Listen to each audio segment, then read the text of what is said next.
Hola, muy buenos días. Sean bienvenidos a una nueva emisión del programa institucional de FECODE. Mi nombre es Carolina Ávila y aquí un avance de lo que veremos en nuestro encuentro de hoy. Arranca en el Congreso de la República el debate del proyecto de la Ley Orgánica de Competencias, que le dará vida a la reforma al Sistema General de Participaciones.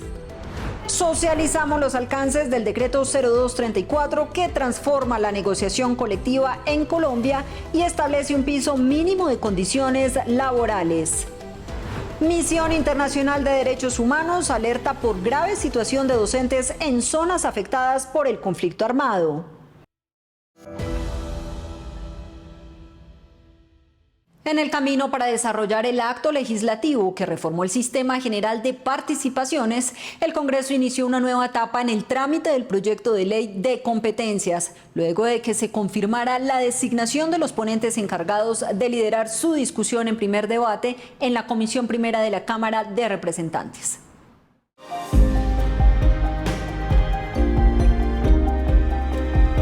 Con la designación de ponentes arranca en el Congreso la construcción de la ponencia y se espera que de manera prioritaria inicien los debates de la Ley de Competencias para definir cómo se implementará la reforma al Sistema General de Participaciones. Con la reciente designación de ponentes en la Cámara, pues ya se inició el trámite de esta ley, que el reto ahora es avanzar en esta legislatura pues para cumplir todo el cronograma de la implementación.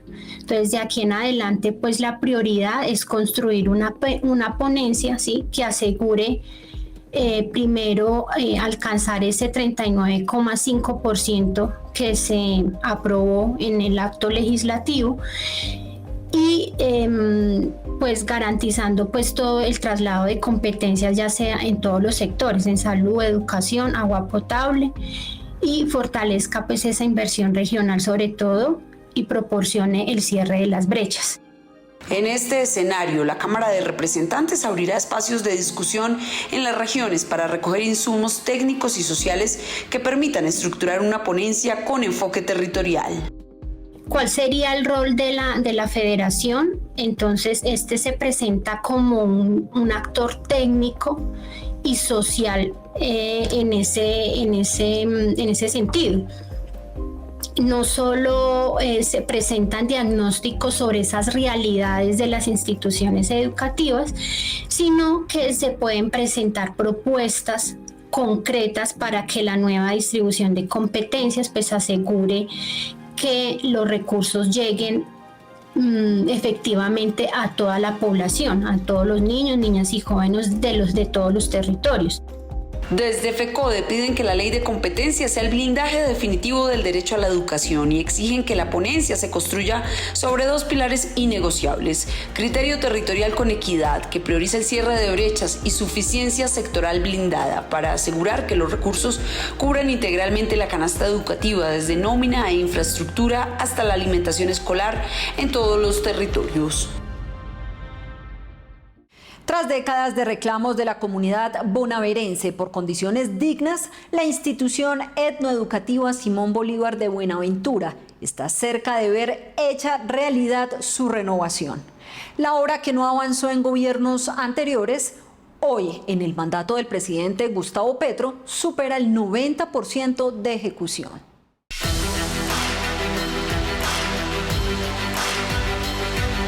La institución etnoeducativa Simón Bolívar ha sido durante décadas un referente de educación de calidad en Buenaventura, pero el paso del tiempo y la falta de intervención la dejaron con un deterioro que impactó su funcionamiento. La Secretaría de Educación Distrital y el mismo FIE visitan la institución educativa. Entonces, así primeramente se hace un mejoramiento a la estructura existente que teníamos, que era la que estaba mala, pero asimismo y gracias al paro cívico se proyecta también construir la nueva obra, que era un proyecto que estaba parado desde hace muchos años. De esa forma entonces se mejoró la planta física de manera muy significativa, la que teníamos existente, y en este momentico se está haciendo la nueva obra. La obra, liderada por el Fondo de Financiamiento de la Infraestructura Educativa del Ministerio de Educación, tuvo una inversión de más de 15.602 millones de pesos. Cuenta con 12 aulas nuevas, 30 mejoradas y zonas recreativas que beneficiarán a cerca de 1.500 estudiantes. He venido recorriendo todo el Pacífico litoral del país, haciendo inversiones donde nunca antes llegaba la inversión. Hablamos acá de cerca de 4 o 5 décadas de no inversión de un solo recurso. El gobierno nacional está comprometido con superar las brechas de desigualdad, ir a los territorios donde no llegaba la inversión, pero sobre todo recuperar el tejido social, recuperar su historia. Por eso lo emblemático de esta institución. El presidente también, gracias a él por poner los ojos a Valle del Cauca y por estar presente siempre en esta Buenaventura bonita. Este proyecto ha contado con la participación activa de la comunidad educativa en cada etapa, garantizando transparencia y pertinencia en el proceso constructivo. Pues la verdad, nosotros esperábamos estos avances y estas mejoras desde hace mucho tiempo. Y hasta ahora nos han dado comprobantes de que hacen las cosas de la mejor manera y pues estamos viendo cambios muy impactantes para nuestra institución y eso nos halaga mucho que estén haciendo esto por nosotros los estudiantes y también los docentes que hacen parte de esta institución.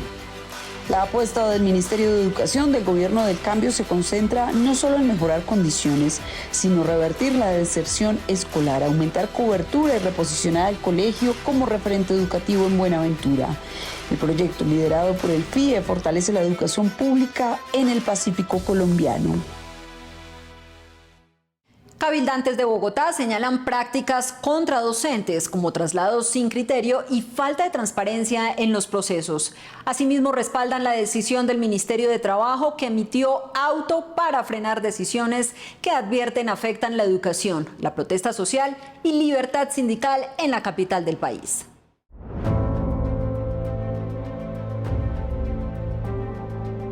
Para la concejal del Pacto Histórico, la decisión del Ministerio de Trabajo mediante la resolución del auto que protege el derecho a la protesta social y a las mesas de interlocución para la reposición de actividades es una conquista de la Asociación Distrital de Educadores, que han sabido responder a las medidas regresivas del alcalde Carlos Fernando Galán.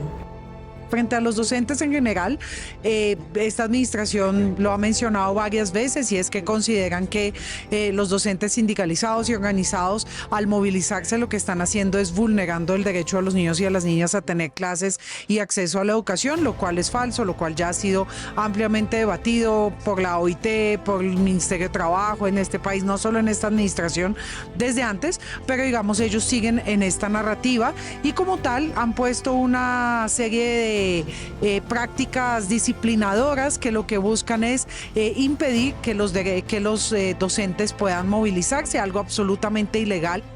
Desde el Consejo denuncian que la Administración Distrital ha negado el acceso a información sobre los criterios para el traslado de docentes y psicólogos, lo que advierten estaría afectando la atención en salud mental de niños, niñas y adolescentes. Nos han negado el acceso a información para saber cuáles son los criterios con base en los cuales se define a qué colegios deben ir, cuáles son los índices de conflictividad y de problemáticas de convivencia que tienen los colegios. Nada de esto nos entregan como información, solamente trasladan los docentes y los cambian de lugar y lugar, pero también ha pasado con los psicólogos en los colegios, les han quitado sus puestos de trabajo, han disminuido la cantidad de psicólogos que atienden en general las problemáticas de salud mental de los jóvenes y los estudiantes en los colegios. Finalmente, la cabildante exige a la Secretaría de Educación de Bogotá reconocer a la ADE como sujeto de interlocución y a las diferentes mesas de docentes como actores formales y legítimos ante lo que califica como una privatización de la educación y un retroceso en derechos conquistados por los maestros tras años de lucha sindical. El sistema de prestaciones del magisterio reporta un crecimiento significativo en pagos de pensiones y cesantías. Aunque hay avances en cobertura, aún se presentan algunos retrasos y dificultades en los desembolsos.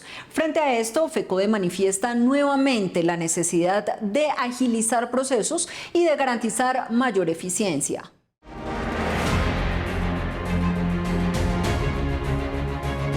En el informe presentado por parte del Área de Participación Ciudadana de la FIDU, previsora del Comité Ejecutivo y a representantes de las 34 filiales de FECODE, su directora destacó un incremento sin precedentes en los recursos entregados a docentes y pensionados durante el último año.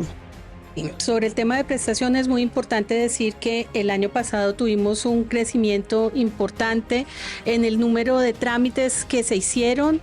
Llegamos a liquidar por materia de pensiones 14 billones de pesos. Esto tuvo un crecimiento del 158% en el número de liquidaciones que hicimos. En cesantías también alcanzamos los 2 billones de pesos, es decir, es un número muy importante, un recurso muy importante que está en este momento en manos de los maestros pensionados del país.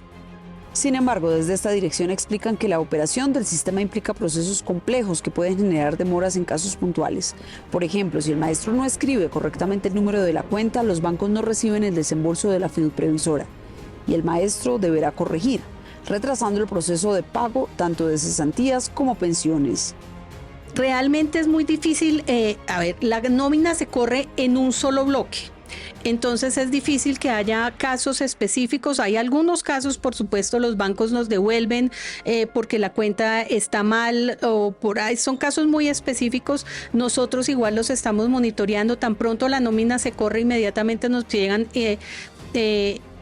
estados de cuentas por parte de los bancos donde nos van diciendo cuáles problemas hay para nosotros volverlos a generar los pagos. En algunos casos se requiere que el docente solicite la reprogramación del pago. Adicionalmente, en la fiduprevisora se han implementado cambios que buscan facilitar el pago anual de cesantías que ya los maestros pueden solicitar sin temporalidad. Las cesantías que tienen que ver con vivienda y con remodelación de vivienda, desde ya se pueden solicitar de manera permanente, es decir, sin temporalidad. Sin embargo, todavía dependemos de unos ajustes y una parametrización en el sistema humano que permita llevarlas a cabo. Esa parametrización se viene adelantando. Entre tanto, esperamos que el Ministerio de Educación, como fideicomitente de la fiduprevisora FOMAC, nos dé la instrucción para levantar la restricción y seguir adelante. Desde FECODE insisten en que pese a los avances en montos y cobertura, es urgente superar los cuellos de botella administrativos y tecnológicos para garantizar pagos oportunos y sin contratiempos a todos los docentes del país.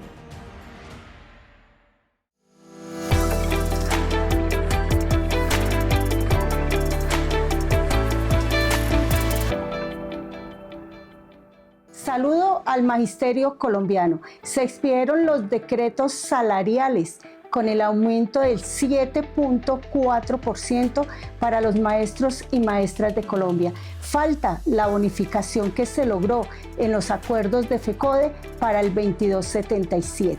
De la misma manera, van a expedir la circular de estabilidad de las plantas.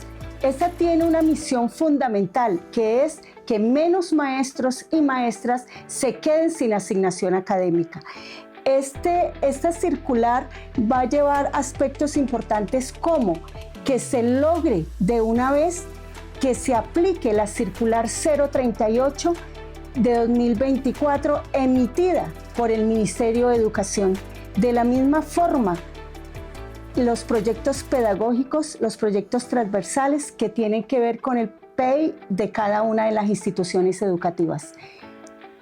Otra circular que es importante para el magisterio, la circular 0032 de 2026, que tiene que ver con las garantías sindicales y el cumplimiento de los acuerdos y convenciones colectivas.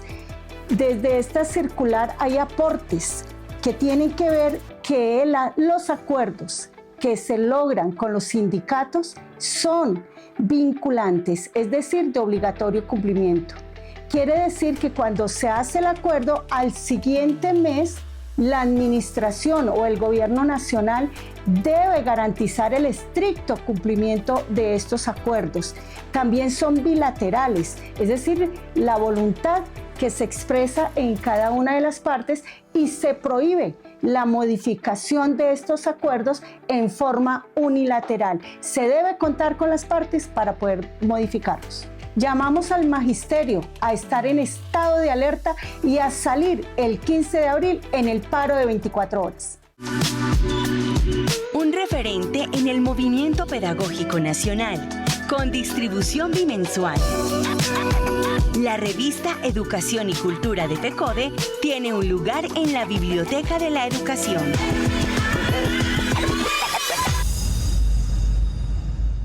El Gobierno Nacional presentó su análisis sobre el decreto 0234 que reglamenta la negociación colectiva unificada por niveles, asegurando que esta nueva herramienta no reemplaza la negociación por empresa, sino que la complementa, permitiendo avanzar hacia acuerdos sectoriales sin desconocer las particularidades de cada actividad productiva.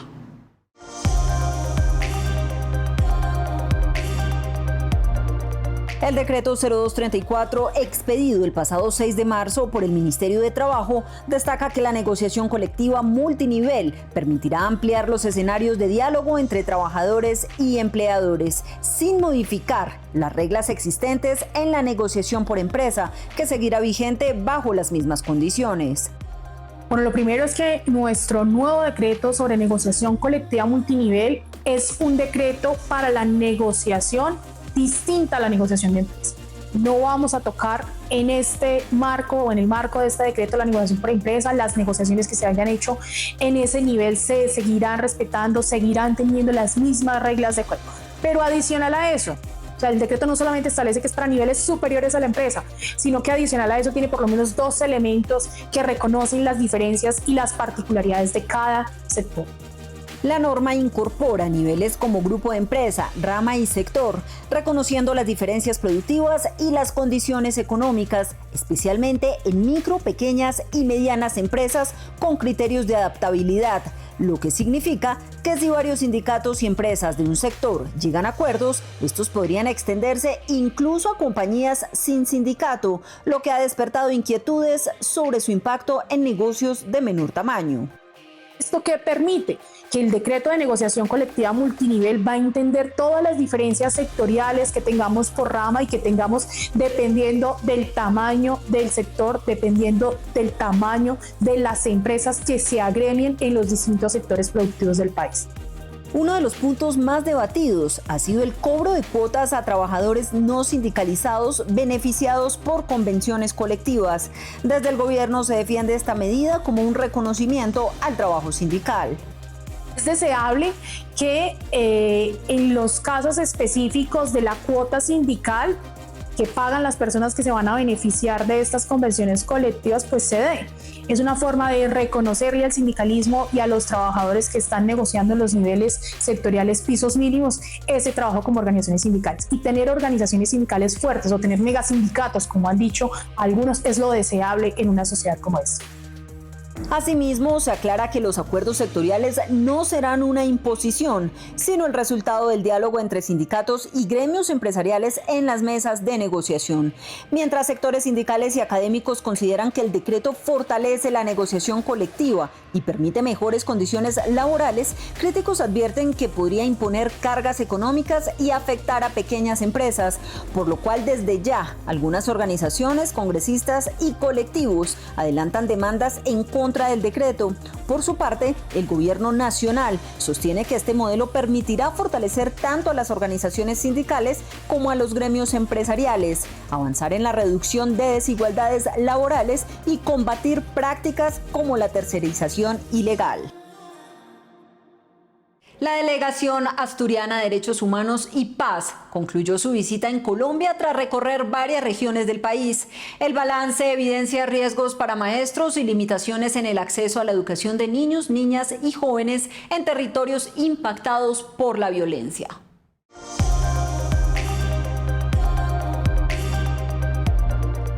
Tras una misión de verificación en terreno, la delegación identificó afectaciones directas al ejercicio docente y al derecho a la educación en comunidades expuestas a dinámicas del conflicto armado. Hemos venido formando parte de una delegación que viene de Asturias, donde diversas agrupaciones sociales hemos realizado durante las últimas 2 semanas una misión de verificación de los derechos humanos en distintas partes de Colombia. Mi compañera Esther y yo hemos estado en los departamentos del Guaviare y del Meta, y aquí mi compañera Pilar estuvo en la zona del Valle del Cauca, Popayán y demás. Son zonas tensas, y hemos podido verificar o ver un poco también cuál es la situación de los colegios, de la enseñanza, de los profesores y las profesoras en esos lugares, y nos vamos con una sensación un poco abrumadora por la situación que están viviendo en esas zonas. Desde la delegación destacaron el papel del magisterio colombiano como actor social clave que continúa su labor en medio de presiones y contextos adversos. Es una misión que para nosotros como organización sindical es muy positiva y consideramos que es necesario seguir manteniéndola en el tiempo, vivir como están viviendo con las amenazas que están surgiendo, porque los sindicalistas siempre hemos sido un punto de referencia para los movimientos armados, para incluso nosotros en nuestro país, para las organizaciones de extrema derecha. Pero en este caso, ustedes doblemente, porque no solo son sindicalistas, sino que son generadores de formación, de cultura, de principios, con lo cual eso es otro plus añadido para estorbar, para que no quieran que sigamos haciendo ese trabajo. Y desde luego es admirable lo que están haciendo. Finalmente, la comisión reiteró su respaldo al sindicalismo docente en Colombia, subrayando su rol en la defensa de los derechos humanos y la educación. Nosotros ahí en España decimos que los sindicatos y sobre todo comisiones obreras es el enemigo a batir por la extrema derecha. Sin embargo, esa frase tiene muy diferente significado allí y aquí. Ser sindicalista en España es mucho más fácil que aquí. Aquí los sindicalistas arriesgan su vida por defender derechos humanos, por defender la cultura, por defender la educación y demás.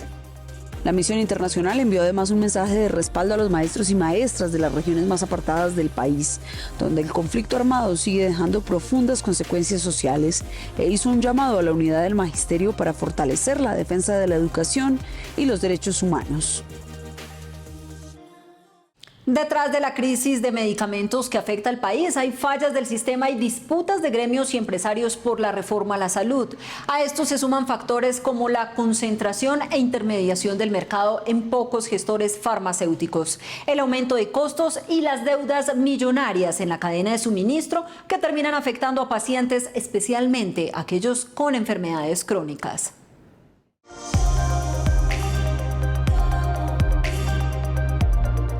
Retrasos en la entrega de medicamentos, autorizaciones negadas y farmacias sin inventario.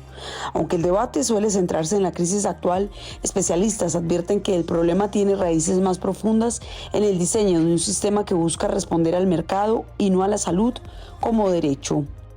Con el fenómeno que ocurre en el sistema de salud de intermediación, digamos, no solamente se intermedia entre las aseguradoras y las prestadoras de servicios de salud, la prestación de los servicios de salud, sino que aquí también apareció una figura adicional de intermediación con el tema de los medicamentos, que son las gestoras farmacéuticas. Es decir, que al sistema le apareció ya no solamente una intermediación con las EPS, sino que para el caso de medicamentos apareció una segunda intermediadora, que son las gestoras farmacéuticas, con las cuales también hay dificultad, son de carácter privado y allí también imponen condiciones y se mueven en una lógica de mercado. También señalan que durante décadas el sistema se ha enfocado en atender la enfermedad más que en prevenirla, lo que ha incrementado los casos de enfermedades crónicas y con ello la demanda permanente de medicamentos. Y gran parte de las propagandas que se transmiten a diario en la televisión colombiana están referidos a medicamentos. Eso no debería ocurrir, entonces estimulando a la gente para que cuando tenga un dolor osteomuscular tome un analgésico, que frente a los dolores por menstruación las mujeres tomen medicamentos, que frente a los problemas gástricos la gente tome medicamentos. Eso debería estar absolutamente prohibido y controlado, porque hay muchas cosas que tú puedes resolver sin acudir a los medicamentos de forma más natural y romper esta cultura medicalizada de la salud que pues está en función de una perspectiva de mercado que busca acumular capital a partir de que la gente pida más medicamentos, consuma más medicamentos. En medio de este panorama nacional de escasez de medicamentos y problemas en la intermediación farmacéutica, el impacto también se está sintiendo en regímenes especiales como el del magisterio. Por eso, FECODE advierte que las demoras en la entrega de medicamentos continúan afectando a miles de docentes en el país, quienes enfrentan retrasos en sus tratamientos. Asimismo, el Comité Ejecutivo de la Federación insiste en la necesidad de garantizar un sistema que priorice el derecho a la salud sobre las dificultades administrativas o contractuales, y pide acelerar la estabilización del nuevo modelo de salud del magisterio para asegurar que maestras y maestros reciban oportunamente sus medicamentos y tratamientos médicos.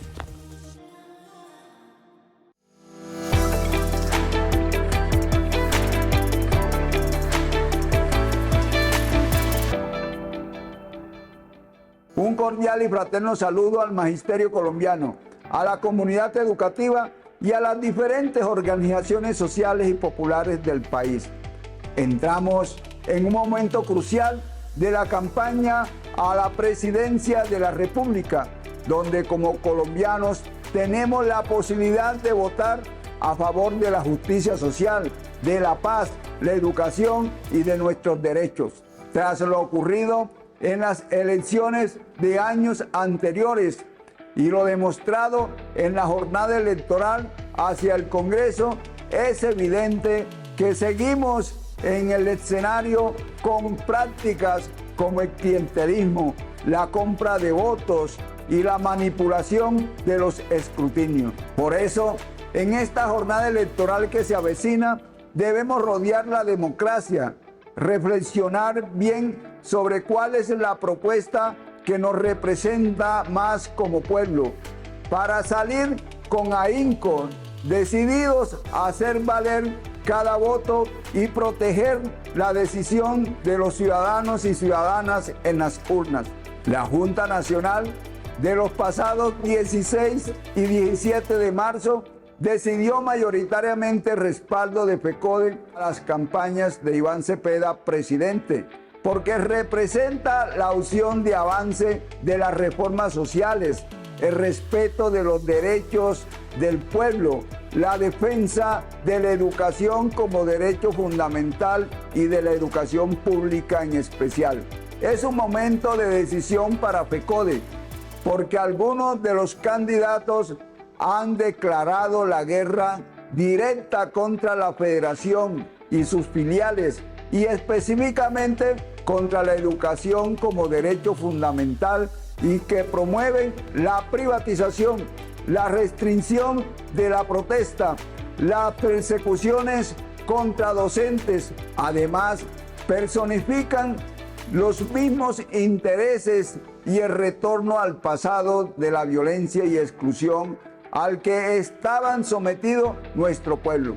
No podemos olvidar que una de las candidatas es la principal impulsora de los vouchers, que buscan acabar con la gratuidad educativa, el plan de alimentación escolar y privatización de los recursos públicos. Nuestra invitación es a seguir apoyando todos los logros del gobierno del cambio para el magisterio y los colombianos. Este 31 de mayo, la educación como derecho fundamental está con Iván Cepeda, presidente. Compañeras y compañeros, no se nos olvide, la lucha continúa. La unidad en la lucha nos hará vencedores. Sin luchas no habrá victorias. Que pasen todas y todos un feliz fin de semana. Y la invitación antes de despedirnos es a conectarse enseguida a través de nuestras redes sociales a Encuentro Radiovisual en Vivo. Recuerden suscribirse, seguirnos y visitarnos en TikTok, X, Facebook e Instagram, y estar atentos a Frecuencia F, el espacio informativo institucional de los miércoles a las 6 de la tarde. Gracias por su sintonía y nos reencontramos el próximo sábado a partir de las 7 de la mañana por Teleantioquia. Feliz día y feliz fin de semana.